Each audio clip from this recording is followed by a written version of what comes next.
ইতালির সিসিলি দ্বীপের কাতানিয়া শহরের স্যান জিওভান্নি লিকোতি বন্দর থেকে 10টি নৌযান ছেড়েছে। সেখানে 20টি দেশে 70 জন নাগরিক রয়েছেন। তাদের মধ্যে 9 জন পার্লামেন্ট সদস্যও রয়েছেন, যারা ইউরোপ ও যুক্তরাষ্ট্রের। নৌযানগুলো গ্লোবাল স্মুথ ফ্লোটিলা বহরে যুক্ত হবে, অর্থাৎ গাজায় চাপিয়ে দেয়া ইসরায়েলের অবরোধ ভাঙতে তারাও সামিল হলো। ইসরায়েলের অবরোধ ভাঙার লক্ষ্যে গঠিত আন্তর্জাতিক কমিটি বলেছে যে তাদের শক্তি ও সাহস বাড়ল, যেখানে গাজায় ইসরায়েল নারকীয় যজ্ঞ চালিয়ে যাচ্ছে। এত কিছুর পরও ইসরায়েলের বিরুদ্ধে বিশ্ব সমাজ শক্ত কোনো পদক্ষেপ না নেওয়ায় ক্ষোভ প্রকাশ করে ওই কমিটি। যত বাধাই আসুক না কেন, লক্ষ্য অর্জন না করা পর্যন্ত কমিটি তার কাজ বন্ধ করবে না বলেও প্রত্যয় ব্যক্ত করা হয়।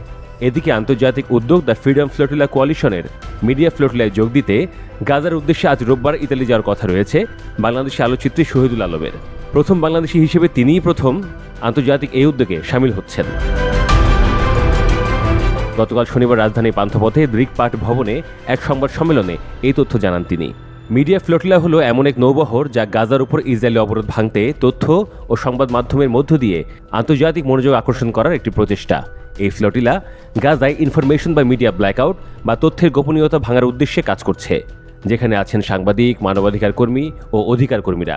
এটি গাজায় মানবিক সাহায্য পৌঁছে দেওয়ার জন্য গ্লোবাল স্মুথ ফ্লোটিলা নামে একটি বৃহৎ কর্মসূচির অংশ, যার সুরক্ষায় সামরিক জাহাজও পাঠিয়েছে ইতালি ও স্পেন। বিশ্লেষকরা বলছেন, মানবিকতা জয় হচ্ছে, অমানবিকতার পরাজয় ঘটছে এবং গ্লোবাল স্মুথ ফ্লোটিলা আরও বলিষ্ঠ হচ্ছে। এর আগে ফ্লোটিলার সুরক্ষায় যুদ্ধজাহাজ পাঠায় ইতালি ও স্পেন। দেশ দুটির পাঠানো সামরিক নৌযানগুলো স্মুথ ফ্লোটিলার বহরে থাকা জাহাজগুলোকে নিরাপত্তা দেয়া ছাড়াও উদ্ধার অভিযান পরিচালনা করবে।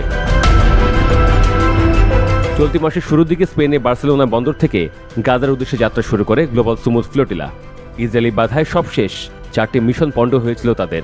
পঞ্চম দফায় 50টিরও বেশি জাহাজ নিয়ে এ যাত্রা শুরু হয়।